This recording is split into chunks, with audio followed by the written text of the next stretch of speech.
దయ్యాలు ఎన్ని రకాలు ఉన్నాయో తెలిస్తే మీకు ఈ రోజు నైట్ నిద్ర కూడా పట్టకపోవచ్చు. హిందూ మైథాలజీ ప్రకారంగా గోస్ట్ చాలా రకాలు ఉన్నాయన్నమాట. సో ఫస్ట్ ప్రేతాత్మలు. వీళ్ళు వైలెంట్ గా చనిపోవడం గానీ, లేకుంటే చనిపోయిన తర్వాత అంతిమ క్రియలు సరిగా చేయకపోవడం గానీ ఇలాంటివి జరిగితే వీళ్ళు ఆత్మలా తయారవుతారు. సెకండ్ కుట్టిచన్. వీళ్ళు మోస్ట్లీ యంగ్ ఉన్న అమ్మాయిల్లో గానీ అబ్బాయిల్లో గానీ ఎక్కువగా ప్రవేశిస్తారు. అండ్ వీళ్ళు చాలా ఇరిటేట్ చేస్తారు, ఎంత అంటే మనం ఎక్స్పెక్ట్ కూడా చేయలేనంత.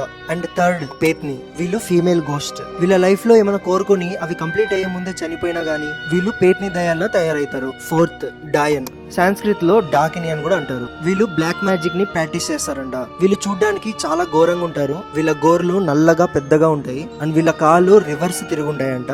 అండ్ వాళ్ళ జుట్టులోనే వాళ్ళ పవర్స్ అన్ని ఉంటాయని చెప్తారు. అండ్ ఫిఫ్త్ మోస్ట్ డేంజరస్ చుడేల్. వీళ్ళ స్టోరీ మాత్రం చాలా ఘోరంగా ఉంటుంది. వీళ్ళు ప్రెగ్నెన్సీ టైంలో చనిపోయి ఉంటారు అనమాట. అందుకే వీళ్ళు చాలా అగ్రెసివ్ ఉంటారు. అండ్ వీళ్ళు చెట్టు పైన రివర్స్ గా వేలాడుతూ ఉంటారంట. అండ్ వీళ్ళు ఎవరైనా